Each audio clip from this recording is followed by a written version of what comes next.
읽겠습니다. 시작. 백성이 사울에게 말하되 이스라엘의 이 큰 구원을 이룬 요나단이 죽겠나이까? 결단코 그렇지 아니하니이다. 여호와의 살아계심을 두고 맹세하옵나니 그의 머리털 하나도 땅에 떨어지지 아니할 것은 그가 오늘 하나님과 동역하였음이니이다 하여 백성이 요나단을 구원하여 죽지 않게 하니라. 아멘. 바둑 용어 중에 여러분 아마 일상 용어 중에도 많이 쓰시는 말이 있죠. 무리수라고 하는 말. 이게 원래는 바둑 용어입니다. 바둑에서 과욕을 부려서 두는 수라는 첫 번째 뜻이 있고요. 두 번째는 이게 일상 중에 그래서 많이 쓰는 이 바둑의 용어가 일상에서 우리가 많이 쓰게 일상 언어가 됐죠.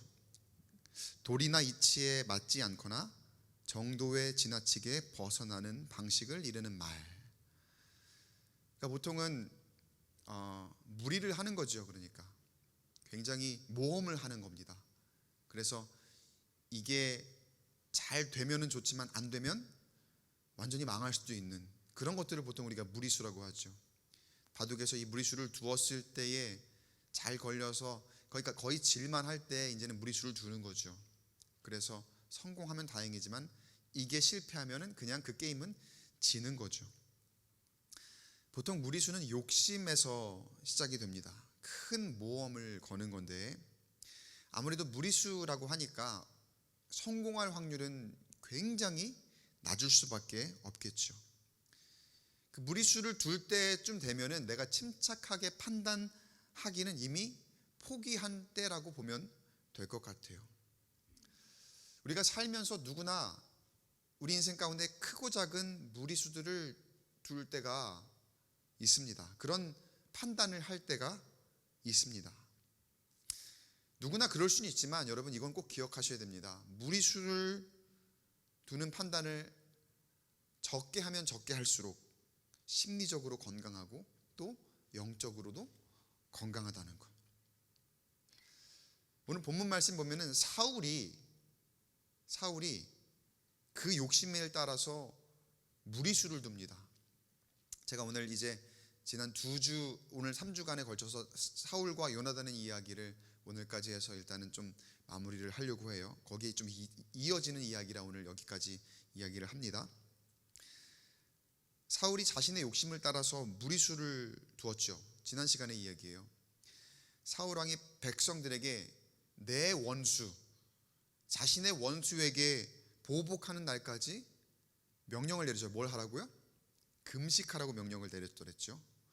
그래서 백성들은 너무나도 먹음직한 꿀이 그 앞에 보일 때에도 그걸 먹지 못하고 참아야 되는 그런 형편이었습니다. 그때 요나단이 딱 나타나서 그 꿀을 찍어 먹어보니까 어땠어요? 온몸의 피로가 싹 날아간 만큼 너무 좋았더라. 성경 표현에는 눈이 밝아졌더라. 그렇게 나왔었죠. 그리고 나서 백성들 앞에서 이 요나단이 했던 말이 우리가 지난 시간에 읽었던 말씀에 있었죠. 사무엘상 14장 29절 말씀에 요나단이 이르되 내 아버지께서 이 땅을 곤란하게 하셨도다. 이렇게 어떻게 보면 아버지의 좀 부족한 부분을 드러내는 그러한 말을 그 아들 된 요나단이 백성들 앞에서 했던 거예요. 요나단의 이러한 말에 백성들이 용기를 얻었는지 이후에 백성들이 다른 행동을 보입니다.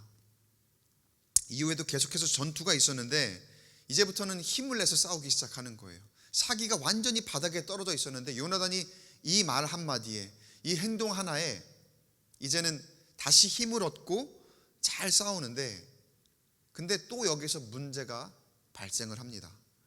그 다음 날의 문제인데요. 그 다음의 문제인데요. 사울 때문에 강제로 금식했다 그랬잖아요. 자신의 뜻과는 맞지 않게 강제로 금식을 했습니다. 그러니까 그동안 금식하면서 굶주려 있던 백성들이 전쟁에 나가서 이겼을 때에 소와 양과 송아지와 뭐 그런 것들을 탈취하거든요. 그 탈취한 것들을 끌어다가 잡아서 이제는 먹기 시작하는데 요나단이 한 말에 용기를 얻은 거죠. 힘을 내서 싸우고 이기니까 이제 이것들이 자신의 것들이 되니까 이것들을 먹기 시작하는데 먹는 것까지는 좋습니다. 그런데 이걸 핏째 먹기 시작하는 거예요. 이스라엘 백성들이. 뭐가 문제일까요? 핏째 먹는 건 이스라엘 백성들에게는 죄입니다. 죄. 신명기 말씀에 신명기에도 있고 레위기에도 있고 창세기 9장 4절 말씀을 예로 드릴게요. 그러나 고기를 그 생명되는 핏째 먹지 말 것이니라. 하나님께서 말씀하신 이 내용이 동일하게 레위기에도 있고 신명기에도, 레위기 굉장히 많이 나옵니다. 하나님이 이렇게 명하신 거거든요. 핏째 절대로 먹지 말아라. 그래서 이스라엘 백성들이 제사를 드리기 위해서 동물을 잡을 때에도 큰 돌 위에다가 이 동물을 잡아서 올려놓습니다. 그래서 거기서 피가 다 빠질 때까지 거기에 올려놓고 있는 거예요. 기다린 다음에 그렇게 쓰도록 되어 있습니다. 그게 율례예요. 피는 다 빼야 되는 거거든요. 그런데 지금 보니까 이스라엘 백성들이 그 탈취한 동물들을 어떻게 먹었다?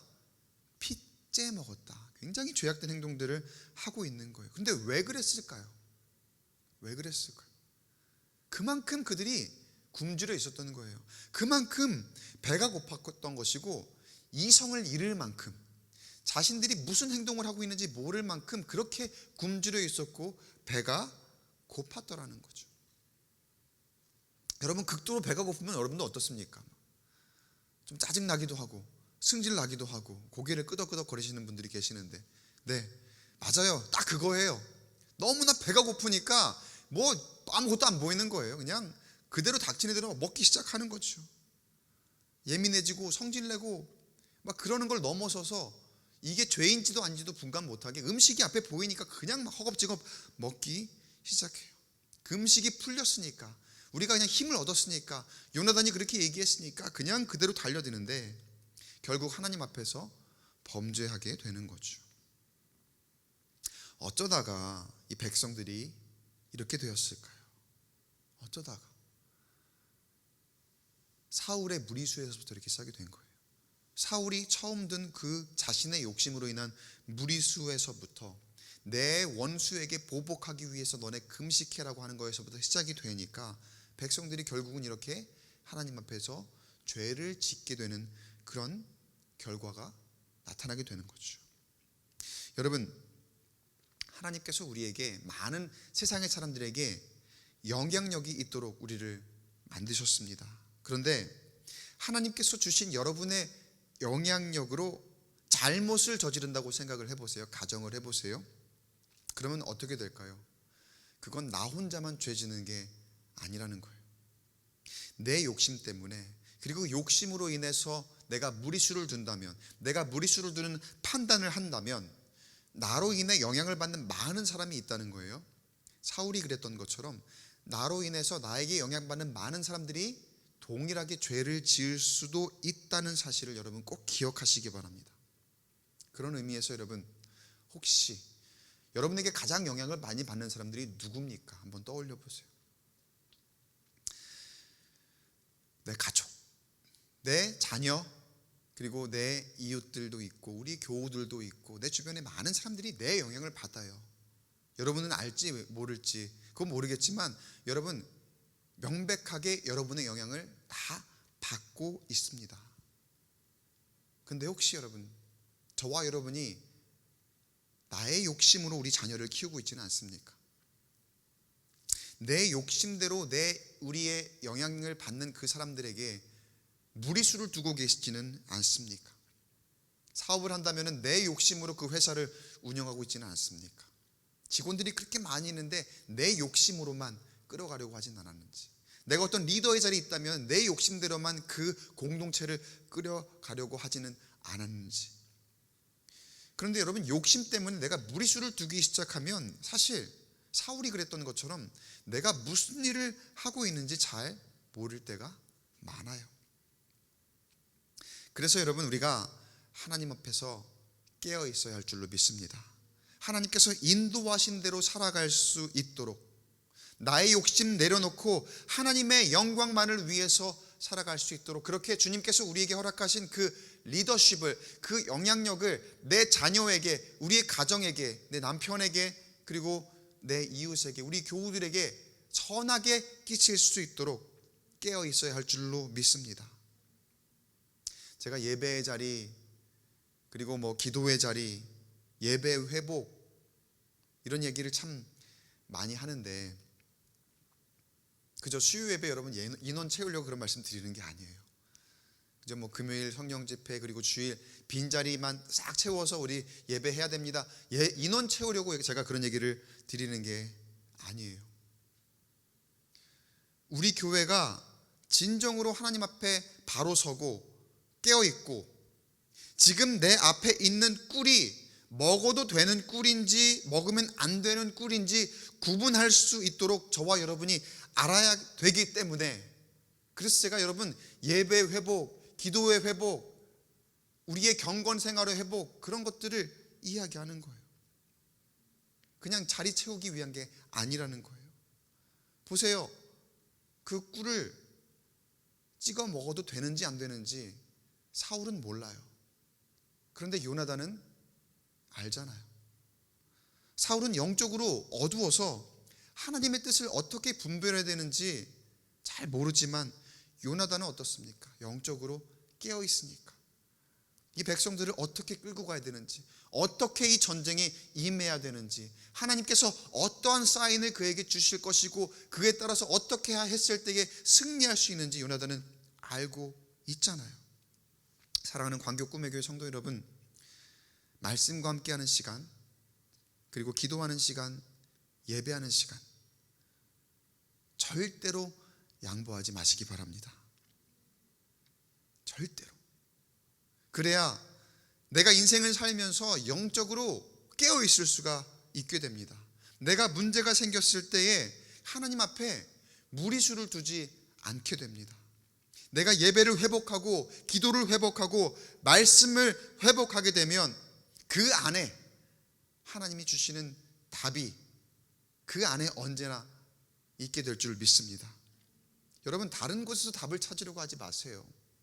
우리 믿는 사람들이 다른 곳에서 답을 찾으려 하지 마세요. 예배 안에 답이 있고요, 기도 안에 답이 있고, 여러분의 그 경건 생활 안에, 여러분이 묵상하는 그 큐티 안에, 말씀 안에, 그 안에 모든 문제 해결의 답이 있는 줄로 믿습니다. 나는 기도 시간 잘 못 가지면서, 나는 예배 시간 잘 못 지키면서 여러분 때때로 목사님, 신방사님에게 기도 제목이 있는데 목사님 이거 기도해 주세요, 신방사님 꼭 이거 기도해 주세요, 이거 문제가 생겼는데 이거 기도해 달라고 여러분 그렇게 많이 하시죠. 나쁘지 않습니다. 그것도 좋습니다. 그게 맞는 겁니다. 그러나 그것도 중요하지만 그 전에 기본이 무엇이냐? 그 전에 기본은 내가 먼저 예배를 회복하고 내가 기도를 회복하는 거라는 거예요. 그 안에 하나님 주시는 답이 이미 있어요. 내가 기도할 때, 내가 예배할 때에 그 안에서 하나님께서 지혜와 명철과 은혜를 허락하실 줄로 믿습니다. 내가 먼저 기도하는 것, 내가 먼저 예배하는 것, 그리고 나서 목사님에게건 신방사님에게건 우리 셀리더에게건 교구장님에게건 기도해달라고 요청할 수 있는 그 모습이 하나님이 진정으로 원하시는 모습이고, 그게 순서이고 그게 절차라는 거예요. 자, 다시 성경 얘기로 돌아와서 이스라엘은 이제 요나단의 활약과 백성들의 열심으로 블레셋과의 전쟁에서 큰 승리를 거두게 됩니다.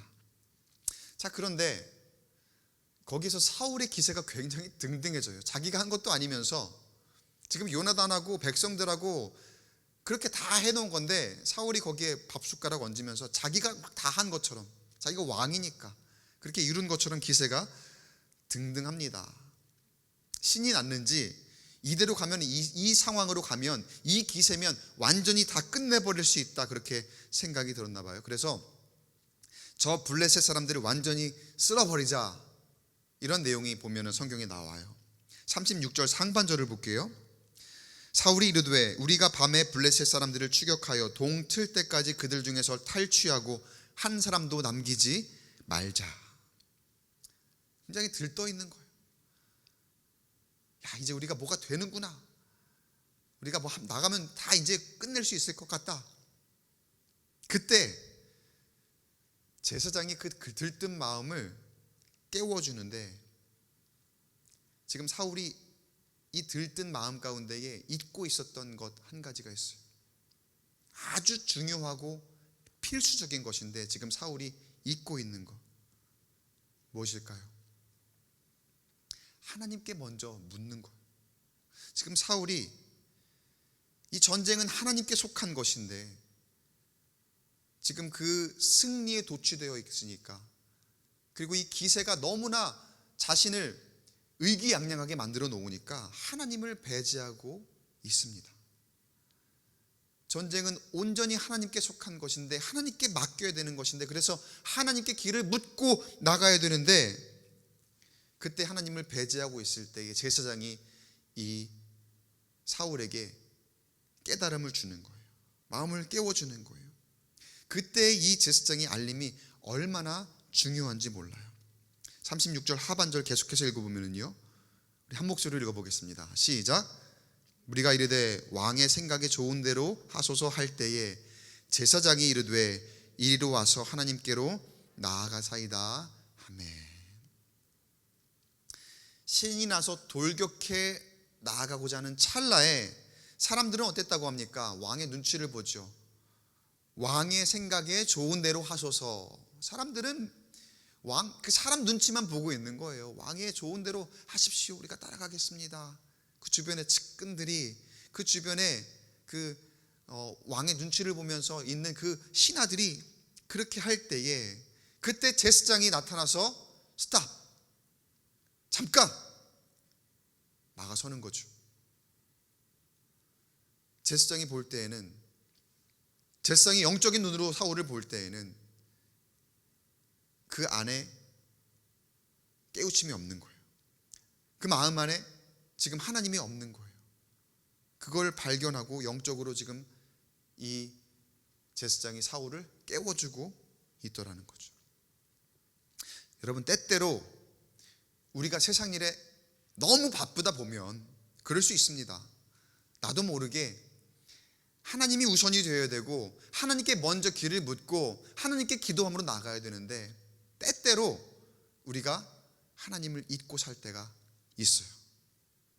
막 세상 일이 너무나 잘 됩니다. 너무 신나요. 우리 아이들도 너무나 공부를 잘하고 잘 나가고, 그리고 우리 사업도 너무 잘 되고, 모든 것들이 술술 잘 풀리는 것 같아요. 그러니까 막 신이 나죠. 와, 진짜 잘 되는구나. 내가 인생 이제 풀리는구나. 내 뜻대로 되는구나. 막 그러면서 너무나 막 신이 나 있을 그런 때에 돈도 잘 벌리죠. 모두 다 건강하죠. 그렇게 누리며 살고 온 가족이 넉넉하게 지내니까 얼마나 즐겁습니까?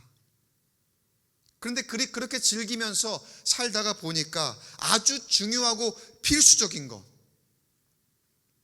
하나님을 잊고 살 때가 있더라는 거예요. 그렇지 않을 것 같죠? 그런데 그래요. 하나님을 잊고 살 때가 있더라는 거예요. 세상적으로는 너무나 활기차게 아무런 문제 없이 잘 살아가고 있는 것 같은 그때에 보니까 사실상 영적으로는 아주 깊이 잠들어가고 있더라는 거예요. 근데 너무나 다행인 거는요, 너무나 감사할 것은요, 그때마다 우리에게 하나님이 있다는 사실을 일깨워주는 사람들이 있어요. 그게 누굴까요? 여러분 곁에 계시는 그분들이에요. 우리 교회고요. 저도 있지만, 목사도 있지만, 우리 신방사님들, 그리고 각각 우리 전도사님들이나 우리 옆에 교구장님들, 셀리더, 그리고 우리 교우들 우리 모두가 다 옆에서 그렇게 시시때때로 하나님이 함께해요. 하나님이 계셔요. 하나님이 일하셔요. 그렇게 깨워주고 있는 그런 사람들이라는 거예요. 얼마나 감사합니까? 그거 깨우침 없으면은요, 그거 우리가 알려주는 그런 사람 없으면요, 우리가 교회 안에서, 그리고 예배 안에서 우리가 같이 모여서 우리가 교제하는 가운데에 그런 거 깨달음이 없으면 그냥 우리는 잊고 사는 거예요. 근데 성령께서 내 옆에 있는 사람을 잘 붙여주셔서 하나님이 일하시는구나. 이 모든 것이 하나님의 은혜구나. 그렇게 깨닫게 하시더라는 것. 여러분 감사하시기 바랍니다. 영적으로 잠들어 있을 때가 있는데 그때마다 깨워줄 사람이 있다는 것에 여러분 감사하시길 간절히 축복합니다. 그런 의미에서 여러분 옆에 계신 분들하고 한번 이렇게 인사할까요? 깨워주셔서 감사합니다. 잠 깨우는 것 말고요. 뭐 잠도 깨울 수 있겠지만 잠 깨우는 것 말고 영적으로 깨워주는 것. 그 계신 분들이 지금 영적으로 다 깨워주고 계시는 거라는 거예요. 지금 제사장이 사울을 영적으로 깨우쳐주고 있는 거예요. 그러다 보니까 사울도 아차 싶죠. 정신을 딱 차립니다. 그런데 사울이 정신을 차리기는 차리는데 그래서 이게 하나님께 맞아 묻고 가야 되는 거야 라고 해서 하나님께 나아가서 여쭙기는 합니다. 그런데 지난 시간에도 한 말씀을 그 구절 말씀을 읽었는데 뭔가 이상했죠. 어땠습니까? 어디서부터 어떻게 잘못되는지는 모르겠지만 사울이 생각할 때 뭐가 굉장히 이상합니다. 하나님께서 응답을 안 주시는 거예요. 37절 하반절에 이런 표현이 있었죠. 그날에 대답하지 아니하시는지라. 사울이 물었는데 그날에 대답하지 아니하시는지라. 하나님 왜 이러시는 걸까요? 여러분 왜 그런 것 같아요? 사울 왕이 지금 하나님께 여쭙는 그 모습 안에 사실은 진실함이 없었던 거예요. 다분히 형식상, 그러니까 절차상 이 제사장이 와서 왕이시여 지금 그대로 가면 안 됩니다. 같이 가서 우리 하나님께 여쭈시죠. 한번 물으시죠. 이렇게 기도하고 가야 됩니다 라고 해서 이렇게 간 거예요. 그러니까 형식적인 거예요. 절차인 거예요. 그치 맞아 이거 우리가 원래 했던 거잖아. 그러니까 가서 해야지라고 하면서 같이 가서 하긴 하는데 마음이 급해요. 그러니까 빨리 갑시다. 빨리 원래 하려고 했던 거대로 우리 어떻게 해야 되지? 그러니까 이렇게 하고 묻고 가는 거예요. 그러니까 그 안에 진실함이 있습니까? 없습니까? 진실함이 없어요. 이런 사울의 모습, 사실은 그의 이전의 모습에 비추어 봤을 때 그렇게 놀라운 일은 아닙니다. 하나님을 대하는 그의 모습이 늘 어쩌면 이런 식이었죠. 하나님께 진심으로 대하기보다는 옆에 사람들이 많이 있으니까 마치 바리새인들이 그러는 것처럼 사람들에게 보여주기식, 아니면은 내가 왕이니까 많은 사람들 보는 데서 마땅히 해야 되는 거라고 하니까 한번 거쳐야 되는 통과 의례 정도로 생각하며 이 모든 일들을 행하고 있는 거예요. 하나님 앞에 진실함이 없는데 하나님이 응답하실 리가 없죠. 당연히 그렇죠. 여러분, 우리의 예배도 우리의 기도도 마찬가지입니다. 혹시 우리의 예배와 기도가 형식적이지 않았습니까? 그저 절차상 해야 되는 거니까 해야 하는 그런 우리의 모습 보이지는 않았습니까? 우리의 예배와 우리의 기도가 뭐 어떻게 보였든지 간에 그것이 절차상 해야 되는 것이고 하나님께 진정으로 나아간 우리의 진심, 진실함 그리고 경건함이 빠져 있다면 여러분 하나님이 그 예배 받으실까요? 하나님이 그 기도에 응답하실까요? 사울을 보면 그렇지 않잖아요. 자, 그러면 어떻게 우리가 하나님 앞에 준비된 예배, 준비된 기도, 응답받는 예배와 응답받는 기도 드릴 수 있을까? 습관이 되어 올 줄로 믿습니다. 꼭 형식을 갖추고 그 형식대로 그리고 특별한 언어에 맞추어서 해야만 예배와 기도가 아닙니다. 때때로는 그 형식과 절차가 아니더라도 늘 하나님 앞에 나는 길을 묻고 있는 거예요. 내가 무슨 일을 하든지 무슨 생각을 하든지 가장 먼저 하나님 앞에 길을 묻고 하나님 앞에 기도하는 거, 마음속으로 하나님이 정말 기뻐하시는 일일까? 하나님이 진정 원하시는 일일까? 하나님, 내가 이렇게 계획을 하고 있는데 하나님, 이게 정말 하나님 뜻에 합당한 것일까요?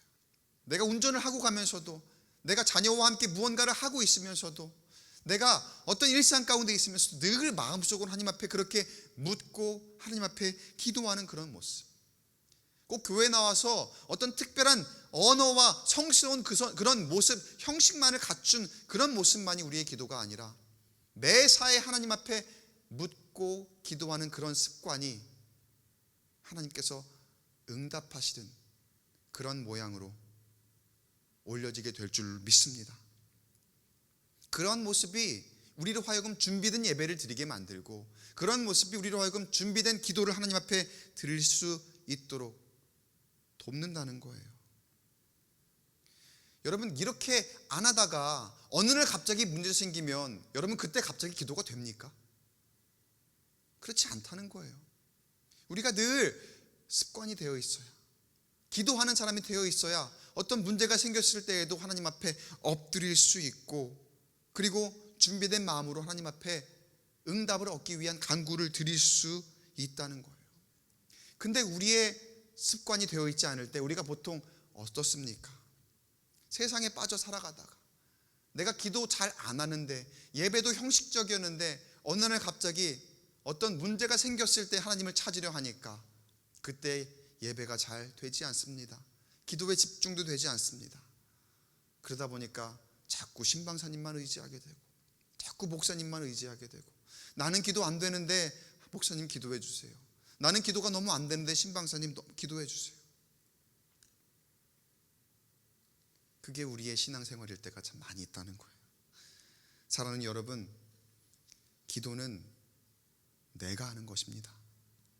기도는 내가 하는 거예요. 하나님과의 진솔한, 그리고 정말 특별한 소통, 하나님과 나와 교제하고 하나님과 나와 통하는 그 모습, 그리고 그 기도 안에 진실함도 내가 가져야 되는 것이지 다른 사람이 나보다 진실함을 가질 수 없다는 거예요. 그래서 여러분, 하나님께서 기도 응답 안 하시면 그거 내 탓입니다. 남의 탓이 아니라 하나님이 기도 응답 안 하시면 여러분, 내 마음 가운데 있는 진실함을 다시 한번 돌아보시고, 또 나의 준비된 모습을 다시 한번 돌아볼 수 있게 되기를 간절히 구합니다. 그런데요, 오늘 말씀 보니까 사울이 자신의 기도 응답을 못 받죠. 그날에 하나님이 응답하지 아니하셨더라, 그렇게 얘기했잖아요. 근데 자기가 기도 응답 못 받고서 그에 대한 탓을 남에게 돌리는 그런 모습을 보입니다. 38절 말씀에 사울이 이르되 너희 군대의 지휘관들아 다 이리로 오라. 오늘 이 죄가 누구에게 있나 알아보자. 자기가 기도 응답 못 받았는데, 야, 너희 군대 지휘관 다 일로 와봐. 오늘 내가 응답을 못 받았는데 이게 누구 때문인지 한번 봐야 되겠다 라고 하면서 자신과 하나님과 해결해야 될 문제를 지금 지휘관들 그리고 남 탓을 하고 있는 거예요. 책임을 어떻게 보면 전가려 하는 거죠.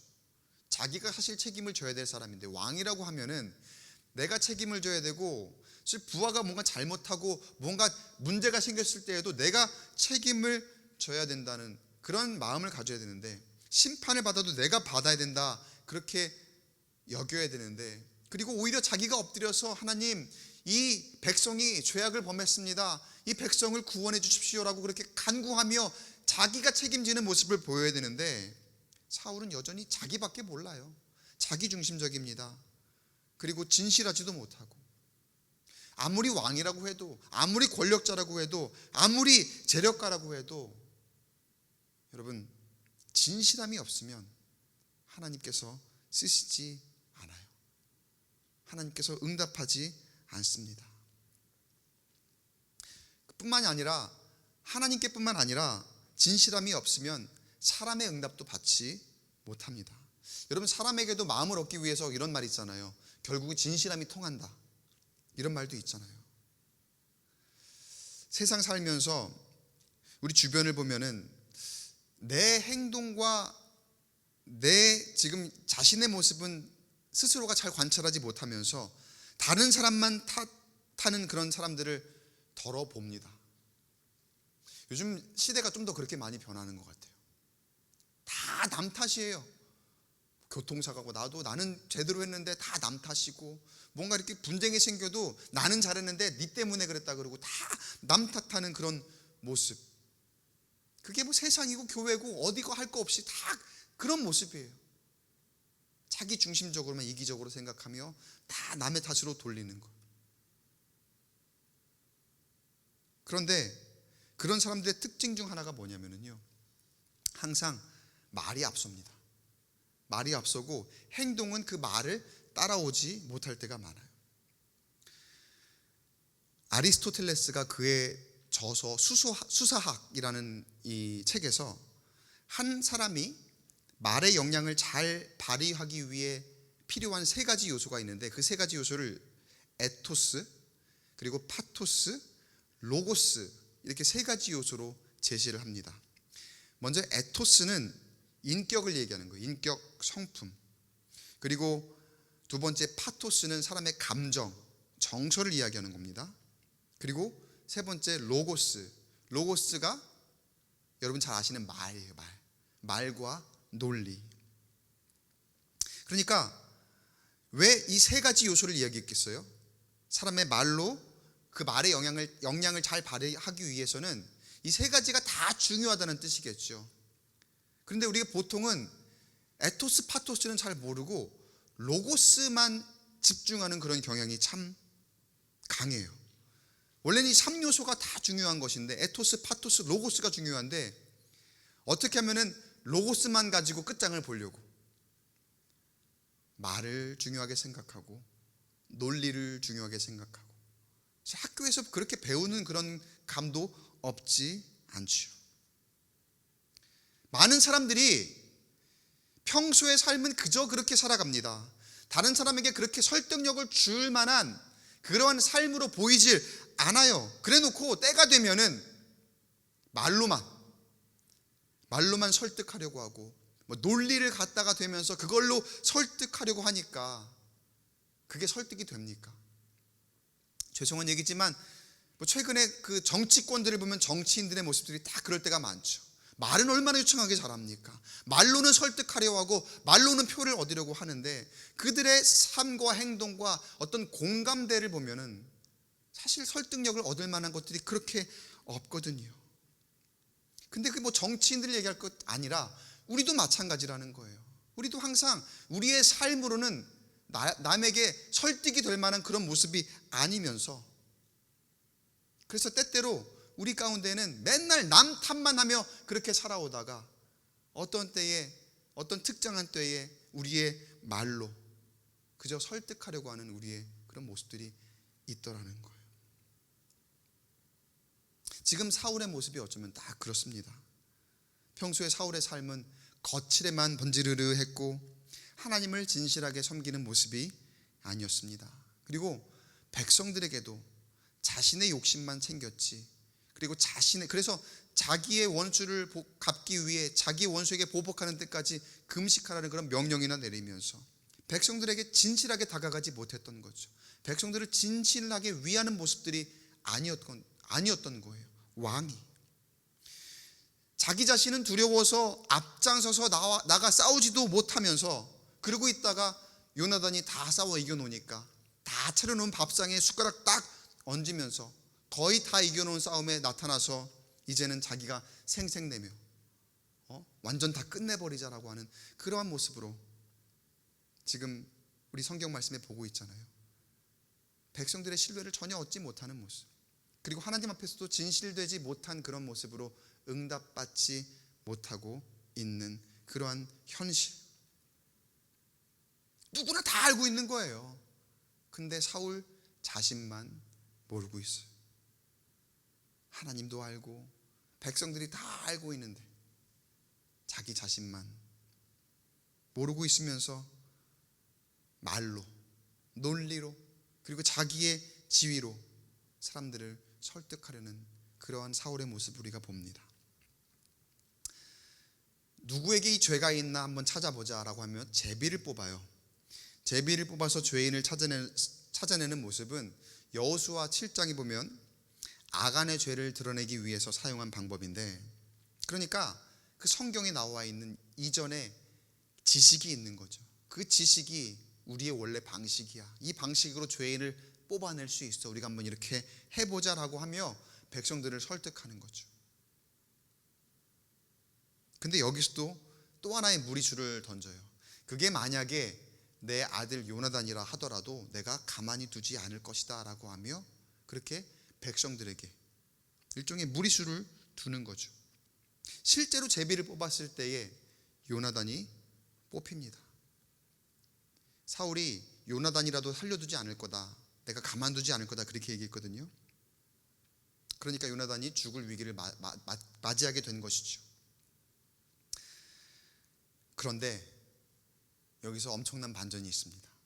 오늘 우리가 본문 말씀으로 읽었던 그 말씀 45절에 백성들이 그 사울에게 동의하지 않아요. 45절 말씀 우리 같이 한번 다시 읽어보겠습니다. 천천히 시작. 백성이 사울에게 말하되 이스라엘의 이 큰 구원을 이룬 요나단이 죽겠나이까? 결단코 그렇지 아니하니이다. 여호와의 살아계심을 두고 맹세하옵나니 그의 머리털 하나도 땅에 떨어지지 아니할 것은 그가 오늘 하나님과 동역하였음이니이다 하여 백성이 요나단을 구원하여 죽지 않게 하니라. 아멘. 백성들이 자신들이 나서서 한 마음으로 요나단을 살리는 거예요. 절대 안 됩니다. 요나단을 죽게 놔둘 수 없습니다. 아무리 왕이라 해도 우리가 다 막을 겁니다. 결사반대. 사람들은 다 아는 거예요. 지금 요나단이 자신들을 위해서 한 일, 요나단이 그리고 그 전투에서 이스라엘 백성들을 위해서 담대하게 그렇게 먼저 나아가 목숨을 걸고 싸움을 했던 그것들을 백성들은 다 알고 있는 거예요. 그 현장에서 군사들과 함께 아픔을 나누었고 그 전투에 함께 동행했었고 용맹하게 싸우던 그 요나단의 모습을 이 백성들이 다 겪었거든요. 다 보았거든요. 그리고 자신들이 굶주려 있을 때에, 자신들이 그렇게 금식하면서 힘들어하고 있을 때에 어쩌면 이렇게 해서는 안 되는 거지만 요나단이 아버지의 허물을 들추면서까지 죽음을 무릅쓰고 백성들을 위하는 그런 마음을 보였죠. 백성들을 위하는 마음, 진정으로 백성들을 위하는 그 마음에서 나온 말과 행동이었음이 지금 백성들에게, 그 군사들에게 다 통했던 거예요. 통했던 거예요.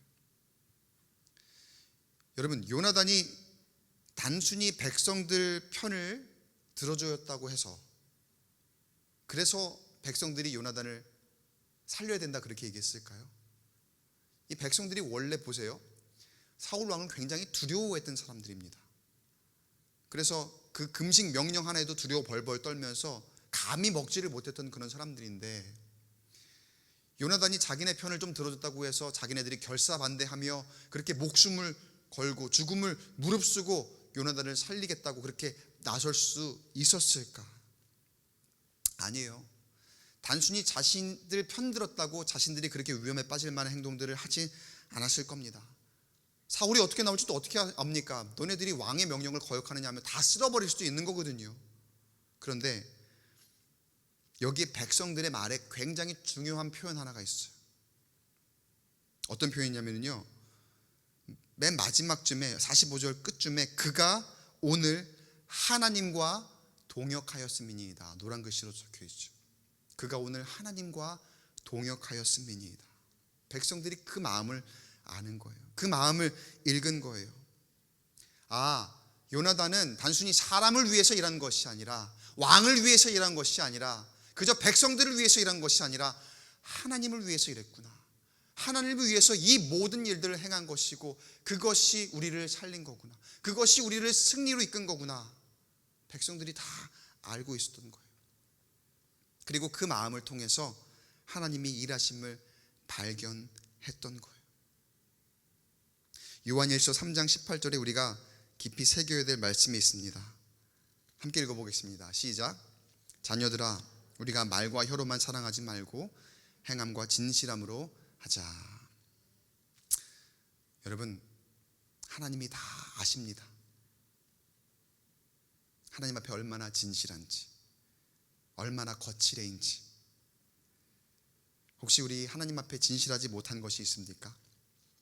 그렇다면 지금 다 내려놓으시고 하나님 앞에 다시 진실함으로 나아가시기를 바랍니다. 혹시 나의 가족, 나의 주변의 사람들 앞에서 진실하지 못한 것 있습니까? 사람들의 관계에 있어서도 우리 진실했으면 좋겠습니다. 혹시 아직 말하지 못한 것이 있습니까? 내가 진실하게 다가가면 지는 것 같아서 내가 진실하게 이야기하지 못하고 마음을 터놓지 못한 것이 있습니까? 지금은 그렇게 생각될지 모릅니다. 부끄럽게 느낄 수도 있고 수치스럽게 느낄 수도 있고 내가 이 말 한마디 꺼내는 것으로 인해서 내가 실패한 인생처럼 그렇게 보여질까 봐 두려운 마음 있을 수도 있을 겁니다.